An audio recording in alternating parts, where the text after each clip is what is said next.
ఎందుకు మిమ్మల్ని తెలంగాణ ప్రజలు రాష్ట్ర స్థాయిలో తిరస్కరించారు? బీఆర్ఎస్ ప్రభుత్వ ఖజానా ఖాళీ అయింది, దివాలా తీసిందని మరి మీకు తెలియకుండానే మీరు హామీలు ఇచ్చిండ్రా? ఇప్పుడు మీరు ఎమ్మెల్యేగా గెలిచిరు, మొదటగా నెరవేర్చబోయే హామీ ఏంటి? డబుల్ బెడ్రూమ్ ఇల్లు కట్టి 3 సంవత్సరాల క్రితమే కంప్లీట్ అయి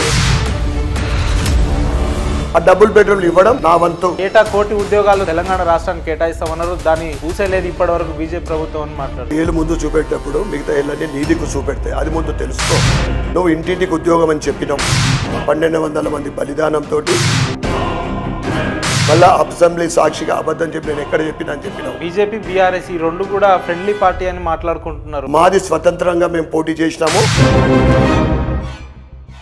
మొత్తం ఆఫర్ చేసినా కానీ బీజేపీ ఒప్పుకోద్దాని. కాళేశ్వరంలో అవినీతి జరిగిందన్నారు, కేంద్రంలో మీరే కదా అధికారంలో, దాని మీద విచారణ లేదు. కవిత లిక్కర్ స్కామ్ అన్నారు, దాని మీద విచారణ మధ్యంతరంగా ఆగిపోయింది. అది ఫైల్ క్లోజ్ కాలేదు. కవిత గారు జైలు తప్పకుండా అది మళ్ళీ విచారణ జరుగుతూ ఉంది. మీరు ఎన్నికల సందర్భంలో స్థానిక మాజీ ఎమ్మెల్యే అయినటువంటి గణేష్ గుప్తా గారు అవినీతికి పాల్పడ్డారు, ఫేక్ డాక్యుమెంట్లు అని చెప్పి లక్షల కోట్లు దనుకున్నాడు. కమిషన్లు ఉంటేనే పని. అగ్రికల్చర్ కమిషన్ నిజామాబాద్ లో గణేష్ గుప్తా గారి హయాంలో జరగని పనులు ధన్పాల్ గుప్తా గారి హయాంలో ఎట్లా జరుగుతుంది? కమిషన్లు 20, 30, 40, 50% అని చెప్పుకుంటా ఉంటారు. నేను తినా, కాంట్రాక్టర్ తినద్దు, నా కార్పొరేటర్లు కూడా ఎవరు కూడా 1% కమిషన్ లేకుండా పనులు జరుగుతాయి. రాబోయే రోజులు 5 సంవత్సరాల కాలంలో 1 రూపాయి కూడా కమిషన్ తీసుకోకుండా ఎమ్మెల్యే గారు పనిచేయబోతుర్రా? 100%. ఒక ట్రస్ట్ ద్వారా సేవ చేయడమే తెలుసు నాకు. ఎవరు అడిగినా 10,000 నుంచి 10 లక్షల దాకా కాదనుకొని ఇచ్చే ధన్పాల్ సూర్యనారాయణ గారికి ఆర్థిక వనరులు ఎట్లయినా సమకూర్చుకుంటున్నాడు అనేది ఒక ప్రశ్న. 500 కోట్ల టర్నోవర్ నాది. ఒక మామూలు కార్యకర్తగా ఎంటర్ అయి జిల్లా అధ్యక్షుడిగా పనిచేసిన ఏ వ్యక్తి అయినా, ఏ రాజకీయ నాయకుడైనా, ఏ ఎమ్మెల్యే అయినా కూడా సంపాదించిన సొమ్ముని దాచుకోవాలి లేదా ఇతర వ్యాపారాలకు పెట్టుకోవాలనుకుంటారు. మీరేంటి కొత్తగా సంపాదించిన సొమ్మునంతా ప్రజలకు దానం చేయాలని మాట్లాడుతున్నారు? ఎందుకంటే పురాణాలలో కూడా చెప్తారు, మన 10 పైసలు ఒకరికి ఇస్తే మనకు 1 రూపాయి ఇస్తారు.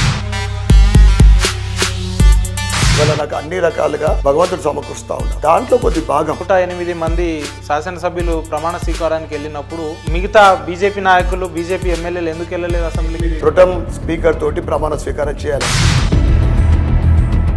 అక్బరుద్దీన్ ఓవైసీ గారు ప్రొటెం స్పీకర్ గా ఉంటే బీజేపీ ఎమ్మెల్యేలకు వచ్చిన ఇబ్బంది ఏంటి? ఆయన ప్రొటెం స్పీకర్ అని కాదు, ఆయన కన్నా 5 మంది. మేము ఎప్పుడు కూడా ఎలిగేషన్ పెట్టలేదు. ముస్లిం సామాజిక వర్గానికి సంబంధించిన వ్యక్తి ఉంటేనే మీరు ప్రమాణ స్వీకారానికి వెళ్ళలేదు. ప్రజాస్వామ్యంలో అందరికి హక్కు ఉంటుంది.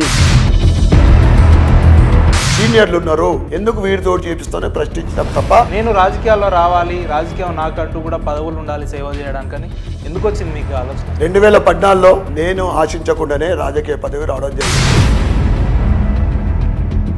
ఎలక్షన్లో నేను గెలుస్తానా ఏదైతే కాదు, నా ట్రస్ట్ సేవలు రొటీన్, అది 24 సంవత్సరాలు నేను నడుస్తూ ఉంది.